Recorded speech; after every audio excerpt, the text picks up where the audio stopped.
Bienvenue aux séries d'ateliers de entreprise sociale.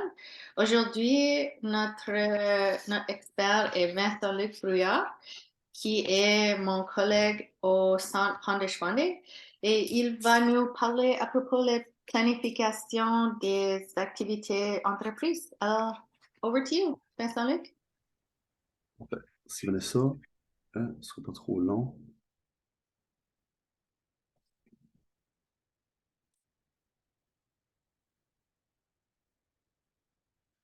Parfait, donc bonjour tout le monde, merci beaucoup Vanessa pour l'introduction. Mon nom c'est Vincent-Luc Brouillard, puis c'est moi aujourd'hui qui va être votre animateur pour l'atelier sur la planification de l'entreprise sociale. Pour les gens qui nous écoutent, c'est soit que vous êtes peut-être des gens qui sont intéressés de lancer votre propre entreprise sociale, peut-être vous êtes des gens, vous êtes juste un peu curieux de c'est quoi, qu'est-ce que ça consiste. Mais en tout cas, peu importe, le but de l'atelier, c'est vraiment vous montrer des bonnes pratiques et des façons de faire pour vraiment avoir une entreprise sociale mise sur pied qui va bien fonctionner puis répondre à votre mandat. Comme que Vanessa mentionnait, mon nom c'est Vincent-Luc Brouillard, je suis un consultant de la région de Caraquet. Je suis originaire de Paquetteville, dans la péninsule acadienne, puis j'ai travaillé dans les deux grandes universités de la province dans leurs centres entrepreneuriaux respectifs. Puis en 2020, j'ai démarré ma propre entreprise qui s'appelle VLB Consultation. Puis ma mission, c'est de créer et perturber. Je donne beaucoup d'ateliers, des formations, du soutien de tout genre quand ça vient à l'entrepreneuriat, l'innovation, le démarrage d'entreprise. Je suis aussi un facilitateur, puis j'anime des conversations autour de l'innovation puis sur le changement. Puis comme que Vanessa disait, je suis aussi un associé au Centre Pandish Funding de l'Université du Nouveau-Brunswick. Puis on travaille souvent ensemble. Donc, assez pour moi, donc un peu plus sur vraiment le contenu de l'atelier d'aujourd'hui qui est sur la planification d'entreprise sociale. Donc, c'est vraiment de vous aider puis vous donner un petit peu des pistes à suivre sur comment mettre sur pied une entreprise sociale qui est viable, réalisable et durable. Petite idée rapidement, c'est vraiment des stratégies fondamentales pour assurer la création de valeur à long terme pour votre entreprise sociale. Puis quand on parle de création de valeur, c'est vraiment, c'est quoi les bénéfices dans le fond que vous voulez peut-être donner à vos clients ou bien les gens que vous essayez d'aider à travers votre entreprise sociale. Puis les trois thèmes qu'on va vraiment regarder aujourd'hui, c'est vraiment juste un rappel rapidement de c'est quoi une entreprise sociale avec des exemples pour peut-être des gens qui ne sont pas familiers avec c'est quoi. On va parler de la mise en situation puis la définition du problème. Puis finalement, on va parler de la planification, des bonnes pratiques, puis aussi les prochaines étapes pour des gens qui veulent vraiment se lancer dans une entreprise. Premièrement, un petit rappel de c'est quoi une entreprise sociale, parce que c'est un peu comme un terme qui peut peut-être mettre les gens à confusion, parce que entreprise puis sociale, c'est comme peut-être deux termes qui sont à l'opposé, si on veut, un peu comme l'économie puis l'environnement. Mais vraiment, dans le fond, l'entreprise sociale, c'est un projet ou une société qui génère des revenus détenus ou exploités par un organisme sans but lucratif.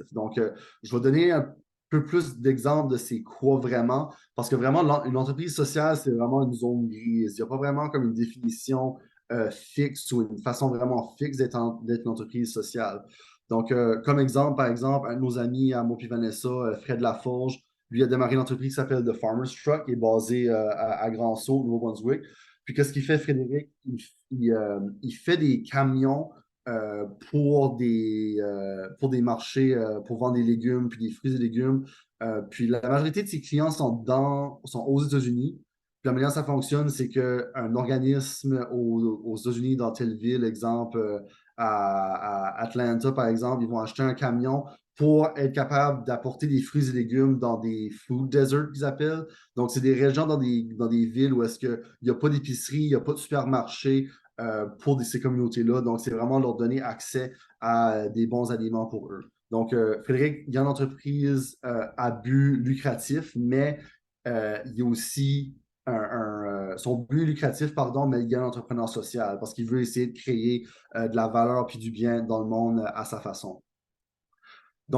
J'aime beaucoup utiliser ce schéma ici pour vraiment expliquer vraiment c'est quoi l'entrepreneuriat social parce que c'est vraiment vaste, puis il y a vraiment différentes façons de l'être. Donc, ceci, c'est la gamme des entreprises sociales au Canada. Sur la ligne, la manière dont ça fonctionne, À gauche, c'est des organismes que eux, leur but, c'est de faire un service, OK? Puis à droite, c'est vraiment le but de ces entreprises à but lucratif. Puis la manière dont ça fonctionne, c'est que plus on se rapproche dans le centre, plus on devient une entreprise sociale, OK? Fait que un organisme de bienfaisance, par exemple, peu importe ce que c'est, je veux plus entrer dans un organisme sans but lucratif. Je pense que c'est lui qu'on est plus commun avec. Ben, un organisme sans but lucratif, son but, c'est vraiment de répondre à un mandat, que ce soit d'aider des gens qui sont en situation vulnérable ou peu importe. Donc, eux, la manière qu'ils opèrent, c'est qu'ils vont avoir des fonds qui vont revenir, exemple du gouvernement ou bien des dons de gens du privé pour aider avec leurs opérations. Par la suite, là, après ça, on se rend plus dans les entreprises sociales. Donc, une société à but non lucratif à vocation sociale. Donc, c'est un organisme qui est capable de générer des fonds pour répondre à leurs besoins et à leurs opérations. Par après ça, on a finalement les fameuses coopératives, que c'est des coopératives alimentaires, des coopératives de travail. Donc, une coopérative, eux, son mandat, c'est vraiment de répondre à un besoin au niveau de leurs membres. Après ça, on a une société par action à vocation sociale, comme le Farmer's Truck avec Frédéric, par exemple, ça pourrait être un exemple. Société par action socialement responsable, donc ça dérive un peu plus vers les entreprises typiques, si on veut, là. Mais en tout cas, c'est un peu ça l'idée. L'entreprise sociale, c'est vraiment, comme je disais, c'est une zone grise. Puis, il y a toutes sortes de façons d'être une entreprise sociale. Vous pouvez être un organisme à but non lucratif qui génère des ventes pour être capable d'opérer vos opérations, comme vous pouvez être un organisme ou une entreprise, pardon, à but lucratif, mais que vous avez une vocation sociale, que c'est l'environnement, la pauvreté, réduction de la pauvreté, pardon, ou autre. Fait que c'est ça pourquoi je dis que c'est un peu une zone grise. Puis, j'ai quelques exemples juste rapidement, là. Donc, un organisme sans but lucratif, donc, mis comme exemple, l'Association francophone des municipalités de Nouveau-Brunswick. Donc, eux, leur mandat, c'est d'aider les municipalités francophones. Une société à but non lucratif, par exemple, il y a un groupe qui s'appelle Deliver Good dans la région de Calgary. Puis eux, qu'est-ce qu'ils font? C'est, par exemple, quelqu'un qui passe au feu, qui perd tous leurs biens, eh bien, eux, ils ont comme un réseau que si quelqu'un a un sofa à donner ou bien une table à manger, un ensemble de meubles pour une chambre à coucher, par exemple, donc eux, ils vont être capables de vraiment avoir ce logistique-là, puis être capables de prendre des choses que quelqu'un n'a pas de besoin, puis donner à une personne qui est à son besoin.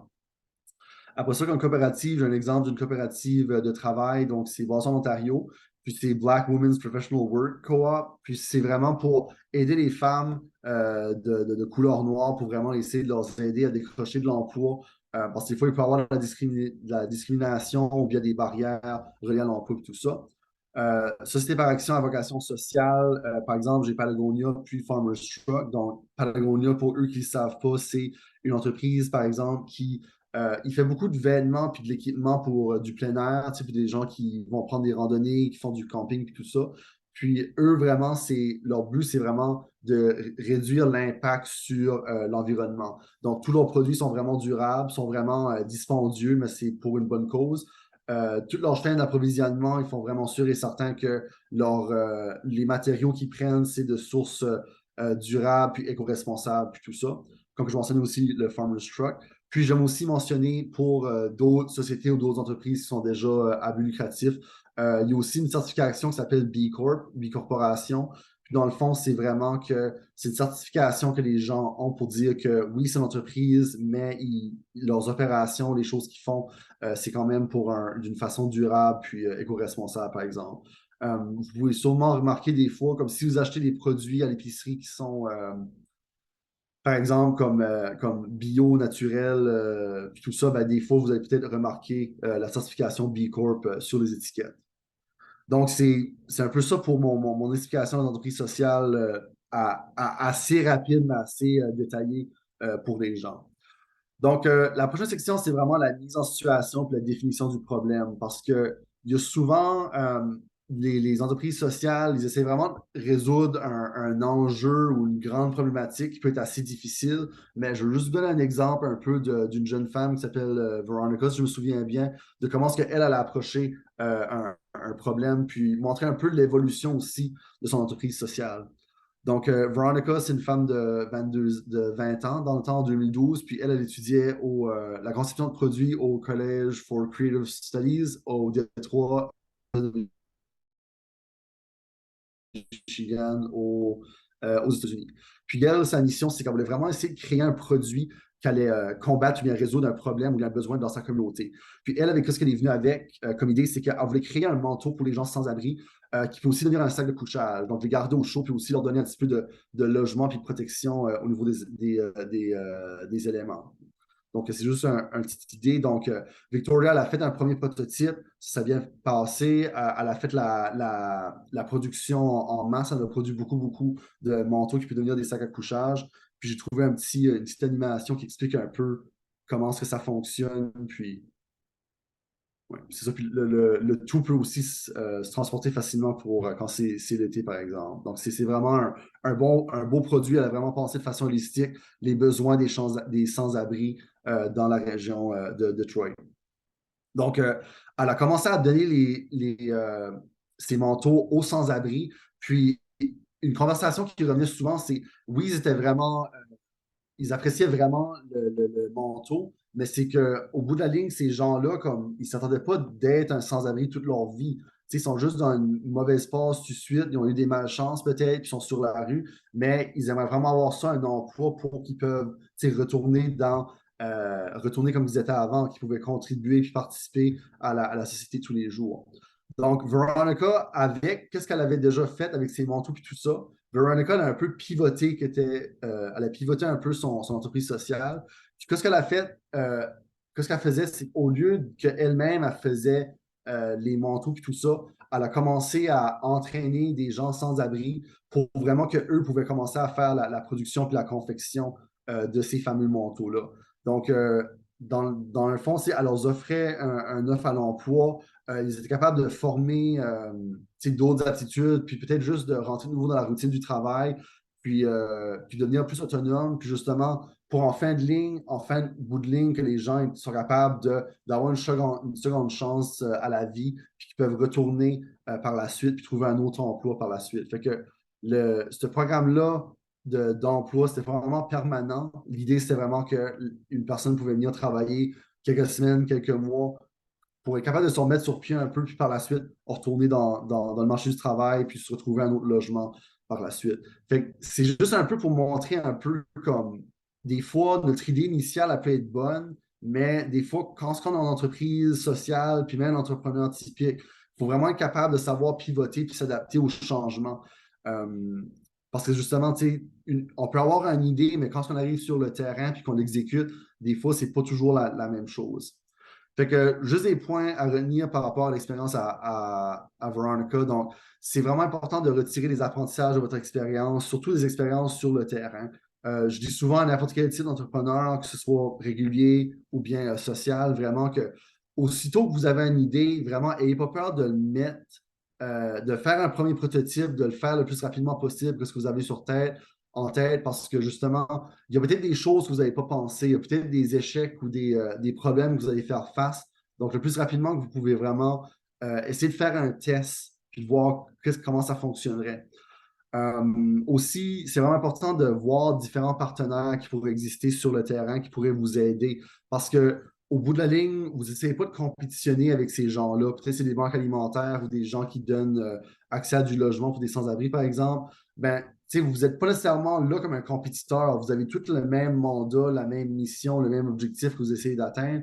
Mais c'est de voir comment est-ce que vous pouvez travailler ensemble pour vraiment aider encore plus cette communauté-là qui est vulnérable, peu importe. C'est ça, des fois, c'est juste de regarder la problématique sur un autre angle, c'est justement écouter les gens qui veulent vous aider, puis n'ayez pas peur de changer votre idée initiale, puis vraiment de réviser un peu toujours vos plans, puis vos objectifs que vous tentez de faire. C'est juste un petit plan par rapport vraiment comme à la mise en situation, puis c'est vraiment important aussi. Puis, surtout, comme je pense des points vraiment pratiques, c'est important d'être capable de poser des bonnes questions puis être à l'écoute, de vraiment savoir c'est quoi le problème. Parce que, tu sais, justement, avec l'exemple encore avec Veronica, tu sais, elle voyait des gens sans abri, puis elle voulait leur donner un manteau pour qu'ils pouvaient se réchauffer. Mais, tu sais, ça, c'est juste la surface. Si elle aurait pu parler avec eux, puis en bout de ligne, c'est comme, ben moi, je veux pas être sur la rue, tu sais, je veux travailler, je veux avoir un emploi. Tu sais, fait qu'elle aurait peut-être eu une autre idée en bout de ligne. Puis c'est ça, puis être capable vraiment de formuler une stratégie commerciale et de déploiement. Donc, oui, c'est bien d'avoir l'idée, mais comment est-ce que vous allez le déployer, comment est-ce que vous allez le lancer, comment vous allez le rendre accessible, pardon, à la population ou bien aux gens de CDD.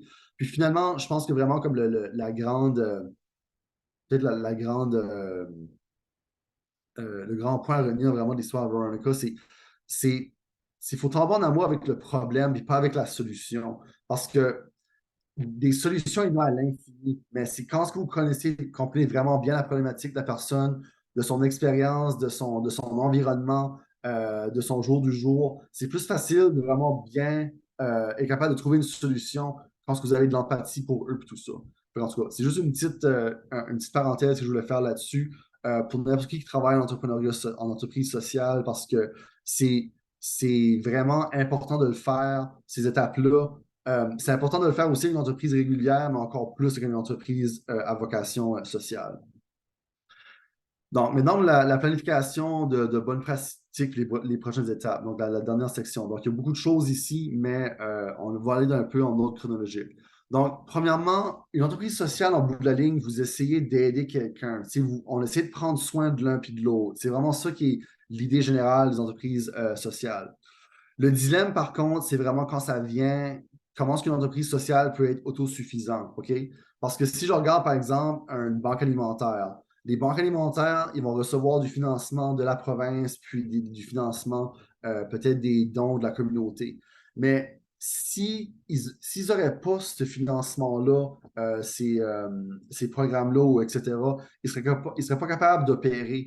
Fait que la banque alimentaire, ils sont vraiment essentiels. Je ne veux pas dans nos sociétés, on ne se le cachera pas.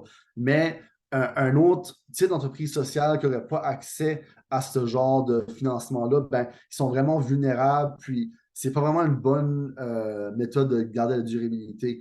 Fait que c'est ça pourquoi les gens regardent beaucoup l'entreprise sociale, parce que justement, l'entreprise sociale, l'idée, c'est qu'ils sont capables de générer des revenus pour répondre à leurs opérations puis répondre à leurs mandats. Quand on parle d'autosuffisance, on parle de viabilité financière, qui sont autonomes financièrement, qui sont capables d'opérer avec leurs opérations qu'ils font jour du jour, puis aussi avec leurs partenaires. Puis, comment est-ce qu'on peut atteindre l'autosuffisance? Donc, c'est vraiment d'avoir un plan d'affaires viable puis réalisable à long terme. Puis, je vous dirais aussi, pour atteindre l'autosuffisance, c'est vraiment important d'avoir des partenaires, OK? Puis, avoir des ressources pour opérer votre entreprise à but social. Quand je parle de ressources, c'est pas juste de l'argent. Ça peut être des bénévoles, ça peut être du matériel, ça peut être toutes sortes de choses. Ça peut être de l'expertise, ça peut être un échange de services. Ça peut vraiment être toutes sortes de choses quand on parle de la viabilité financière. C'est pas juste de l'argent. Je vais avoir d'autres exemples plus tard qui vont décrire ce point-là.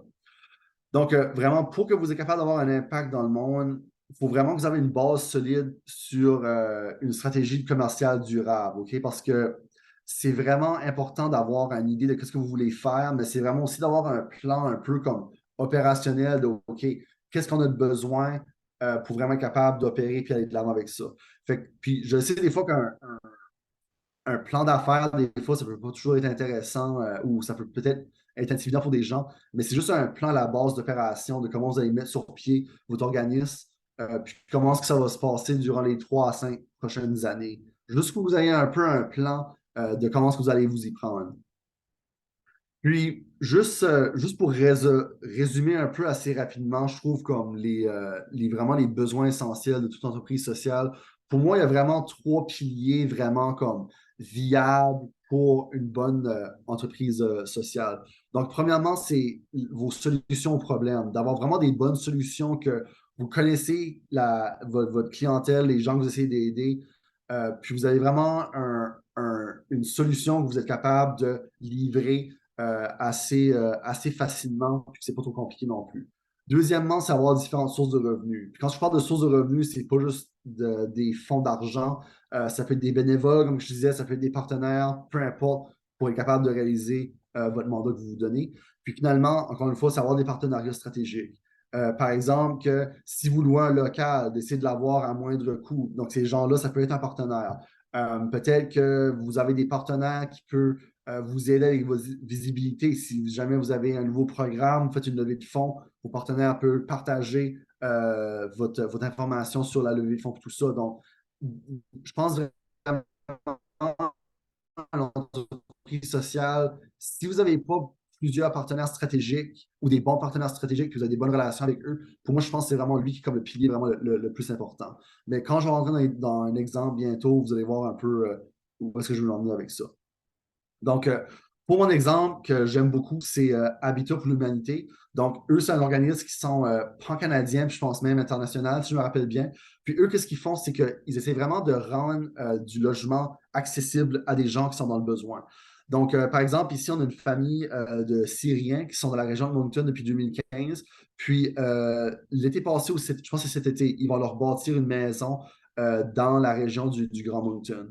Puis la manière que ça fonctionne, c'est qu'ils vont voir justement cette famille-là. Donc, par exemple, c'est une famille de deux parents avec 7 enfants. Donc, ils vont vraiment essayer de voir, OK, voici leurs besoins, voici le budget qu'ils pourraient allouer pour être capable d'avoir une maison pour maintenir les taxes, les eaux, les égouts, l'entretien de la maison, puis tout ça. Puis ils vont essayer de créer une maison autour de leur budget, OK? Après ça, ils vont aussi regarder, OK, donc on veut bâtir une maison de cette taille-là. Ils vont avoir des partenaires qui pourront peut-être leur donner ou bien leur vendre des matériaux de construction à moindre coût.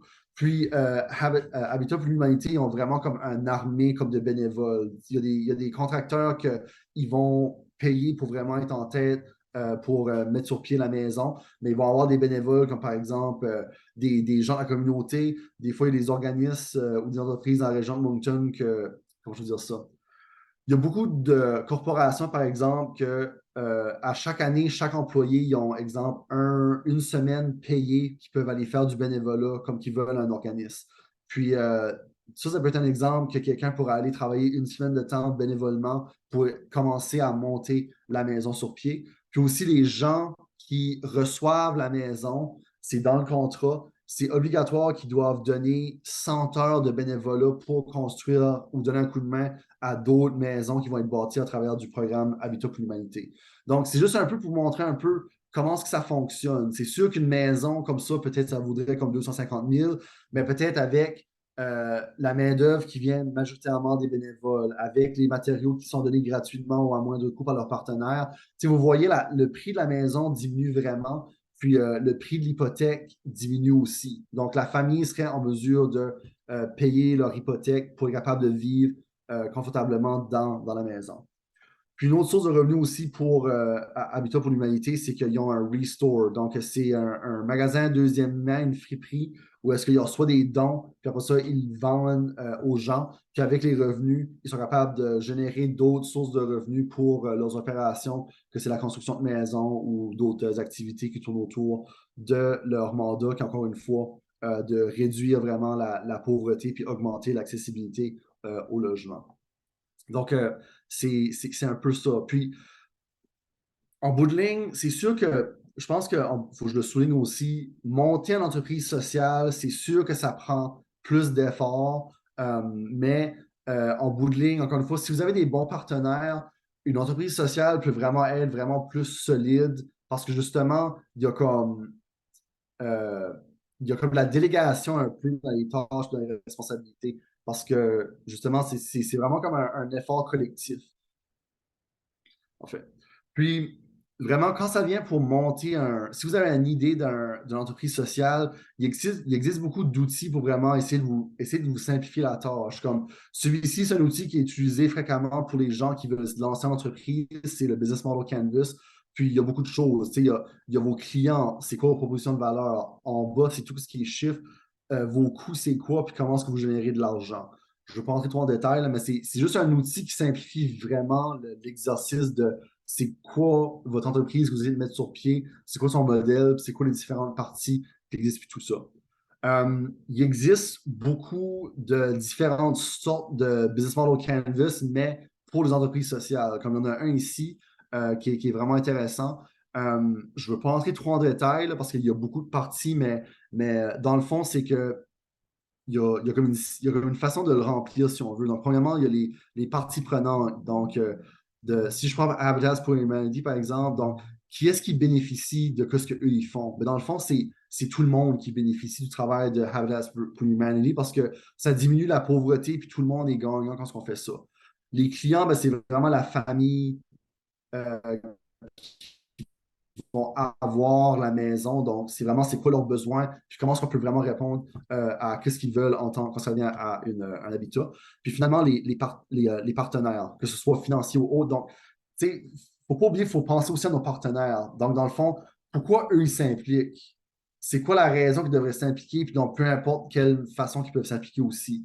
Donc, c'est vraiment important aussi, je crois, que c'est de créer, euh, de penser aussi, c'est quoi la valeur que vous allez créer, que ça pourrait être intéressant pour des partenaires potentiels de venir travailler avec vous pour répondre à votre mandat. Donc, c'est un peu tout ça. Donc, c'est vraiment vos partenaires. C'est quoi votre mission sociale de votre OSBL? C'est quoi la proposition de valeur ou bien les bénéfices que vous proposez à vos bénéficiaires, à vos clients, puis aussi à vos partenaires potentiels? Comment est-ce que vous livrez cette valeur-là ou ces bénéfices-là aux gens? C'est quoi les genres de relations que vous allez avoir avec eux? C'est comment est-ce qu'on peut mesurer l'impact à court terme, à moyen terme et à long terme. Quand ça vient, par exemple, de Habitats for Humanity, si une famille a une maison abordable, ben, si le logement, c'est un défi de moins pour eux, c'est sûr qu'ils vont peut-être plus avoir ils vont avoir plus d'argent à dépenser dans l'économie locale, ils vont plus s'impliquer de façon communautaire ou autre. Comme, il y a beaucoup de bénéfices aussi que la famille va avoir, mais qui vont aussi découler indirectement dans la communauté locale. Après ça, il y a des activités clés, des ressources clés. Donc, il y a vraiment toutes sortes de choses, mais c'est vraiment, c'est vraiment des outils, des fois, qui peuvent paraître un peu intimidants, mais sont vraiment holistiques. Puis, si on suit vraiment l'ordre, on voit un peu que c'est plus facile de mettre ça sur pied. C'est plus facile à l'utilisation, disons. Un autre point aussi que je voulais mentionner, c'est que quand on fait l'entreprise sociale, peu importe un mouvement social ou un mouvement communautaire, un des grands défis, c'est qu'il y a beaucoup je ne dois pas dire beaucoup, mais il y a beaucoup d'éducation à faire. Parce que, par exemple, comme Muhammad Yunus, que lui, c'est le fondateur de Grameen Bank. Puis dans le fond, lui, qu'est-ce qu'il fait, c'est qu'il fait des petits prêts pour des gens qui veulent peut-être démarrer des entreprises pour être capable de les sortir de la pauvreté. Je sais qu'il y a quelqu'un qui fait ça aussi au Nouveau-Brunswick, là, right, Vanessa? J'oublie son nom, mais c'est vraiment incroyable l'impact que, exemple, nous, 20 ce qu'on investirait dans l'entreprise à quelqu'un, comment est-ce que ça pourrait vraiment leur donner un coup de main. Donc, Haman, il disait que mon plus grand défi a été de changer l'état d'esprit des gens, puis que c'est pas une charité, c'est une entreprise à vocation sociale qui aide des gens à sortir de la pauvreté. Donc, c'est comme je disais tantôt, entreprise sociale, des fois, c'est un peu bizarre aux gens. C'est comme deux termes qui on dit comme à l'opposé, mais c'est juste d'être au courant qu'il y a il y a de l'éducation à faire un peu quand on se lance en entreprise sociale.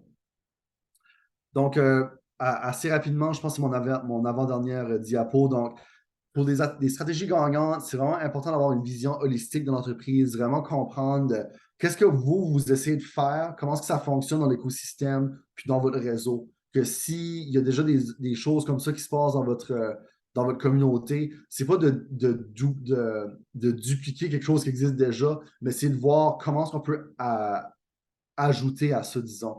Parce qu'en entreprise sociale, on ne parle pas nécessairement de compétition, mais on parle de comme de la coopération. Genre, il y a beaucoup plus d'entraide qui se passe dans l'entrepreneuriat social. Donc, la validation de l'idée, comme que je mentionnais tantôt, par exemple, avec Veronica, c'est important aussi d'avoir un plan de faisabilité, de mise en œuvre. Comment est-ce qu'on va faire ça? Veronica, comment est-ce qu'on va faire ces manteaux qui deviennent aussi des sacs de couchage? Comment est-ce qu'on va faire aussi des maisons pour Habitats for Humanity? Ça ressemble à quoi un peu le processus? Après ça, c'est la durabilité. C'est vraiment de voir votre modèle, est-ce qu'il va être durable assez pour être capable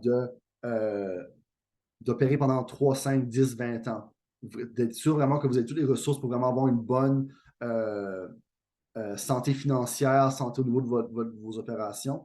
Puis vraiment, en donné, c'est vraiment, ayez pas peur d'apprendre, de poser des questions. Par exemple, comme moi, Vanessa, on est là avec Entreprise sociale Nouveau-Brunswick, avec le Centre Pandé. Il y a beaucoup de ressources, il y a beaucoup de programmes qui existent pour les gens qui seraient intéressés en entrepreneuriat social.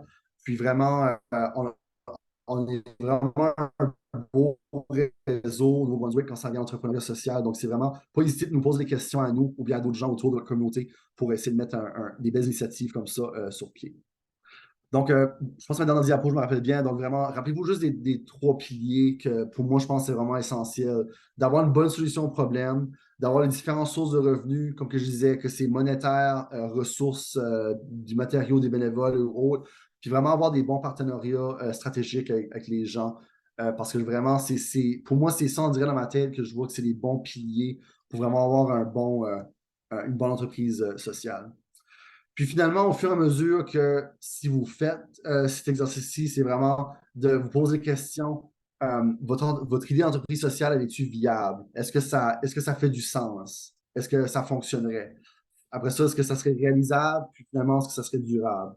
Puis je pense que c'est important d'avoir beaucoup de réunions puis de discussions avec les gens que vous travaillez avec, votre entreprise sociale, pour vraiment voir comment est-ce que vous allez vous y prendre, OK? Puis utiliser des outils comme le Social Business Model Canvas, par exemple.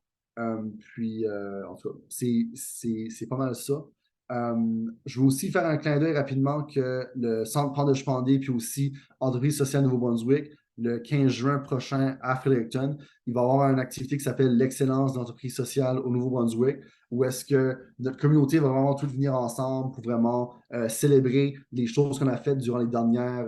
Tu sais, Vanessa, ça fait comme 10-15 ans qu'on travaille dans l'entrepreneuriat social. Donc, on a vraiment des héros puis des bonnes pratiques qu'on veut vraiment célébrer puis mettre de l'avant, puis leur donner de la visibilité. Donc, ça se passe le 15 juin 2023 à Fredericton. Puis si vous avez des questions pour comment s'inscrire, on est là.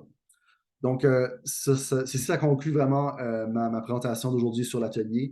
Donc, si jamais des gens ont des questions dans la foule, n'hésitez pas. Puis, j'espère que ça vous a plu. Puis, merci beaucoup.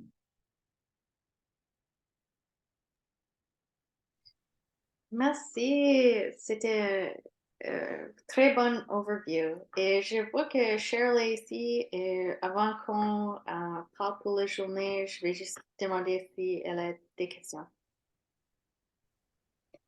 Non, j'ai pas vraiment de questions. J'étais juste vraiment plus curieuse, surtout pour savoir quelle sorte d'informations je pouvais offrir à mes membres, dans le fond, qui sont tous entrepreneurs. Mais Vincent-Luc, j'ai où te trouver si jamais j'ai besoin de plus de questions. Ouais. Ça fait que, mais c'était extra intéressant. Puis, dans le fond, on retourne un petit peu, comment dire, en tant qu'entrepreneur, moi, comme tel, j'étais plus du côté social. Et une des entreprises que tu as présentées est plus ou moins qu'est-ce que j'avais proposé à MQM un temps passé en plus de ça. Fait, ça me parlait beaucoup. Fait, là, je vois que, OK, c'est en 2016, je faisais mes démarches, on est en 2023, fait par 2026, ça devrait être réalisable. Mais, tu sais, il faut vraiment qu'il y ait des gens qui se réveillent à ça. Fait, beau avoir des idées, mais si tu n'as pas les contacts, pas rien, ça avance pas.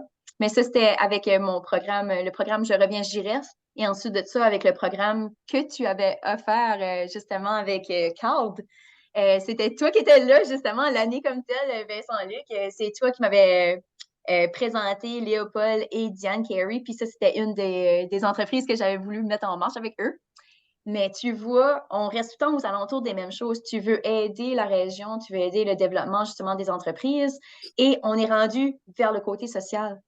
Fait, en 2016, moi, j'en avais réalisé. Là, on savait qu'il fallait qu'on s'en allait justement pour aider. Et là, l'immigration économique nous fait réaliser que, encore plus que jamais, on doit se tourner vers le social pour nous soulever. Mais c'est les mêmes phrases que je répète depuis le début. On est des Acadiens, on s'est soulevé seul. Puis c'est en se tournant vers le social, c'est le communautaire qui est important. Fait, c'est pas pour rien qu'on varge autant dans nos entreprises et les organismes qu'on travaille dedans. Là, c'est parce qu'on y croit. Puis des présentations comme la tienne, là, je trouve ça vraiment, vraiment, vraiment sortir du lot. Puis je pense que mes entrepreneurs pourraient avoir vous pourrez en bénéficier, mettons, là, voir un peu plus loin que juste le côté monétaire, monétaire, monétaire, comme qu'on est habitué de voir de nos entrepreneurs des fois trop souvent. Ouais. Mm. Puis c'est vrai que tu dis aussi, Cheryl, parce que tu sais, on dirait comme. Parce que moi, quand j'étais étudiant, puis j'ai participé dans les activités du Pandej Pandey Center. Pour moi, c'était juste comme un bon fit parce que c'est ça que je disais avec Karina, puis Janelle Sauvy dans le temps, puis aussi avec Vanessa, c'est que, tu sais, comme Acadiens, tu sais, nous, on a vraiment comme une perspective communautaire. Tu sais, on valorise beaucoup ça. Puis je trouve vraiment que l'entrepreneuriat social c'est déjà quelque chose comme dans nous autres. On pense à nos voisins, on pense beaucoup à l'intérêt collectif de tout le monde. Puis même les entreprises qui sont par ici, comme dans francophone, dans la péninsule ou ailleurs, ils ont des. Comme, même s'ils ne sont pas, il y en a plusieurs qui sont déjà aussi d'entreprises sociales aussi, là, on ne se le cachera pas. Mais en tout cas, merci beaucoup pour ton point, Cheryl. Puis ça, Vanessa, Cheryl, c'est la directrice générale de la Chambre de commerce de Caraquet. Fait qu'on est on est comme pas trop loin de l'un de l'autre. C'est ça. Ben, merci beaucoup, Vanessa, d'avoir soulevé ça, les entreprises sociales. Je sais pas qu'est-ce qui a contacté qui, mais c'est l'ère à où qu'on est rendu. Puis, je pense qu'avoir la formation, ben, juste l'information que tu viens de donner là, moi, je pourrais voir ça justement comme conférencier à 1 mai 5 à 7. Là, ce serait vraiment, c'est l'optique qu'on est dedans, c'est actuel. Puis, je te contacterai probablement dans mes 5 à 7 pour 2024. Là. Parfait. Merci. Merci à vous. Et Merci à notre dernier webinaire, notre dernier atelier va être le 7 juin et c'est sur le sujet de reconciliation par les entreprises sociales. Alors, j'espère de vous voir le 7 juin à midi. Merci beaucoup. Merci, Bonne journée. Cheryl. À bientôt. Bye.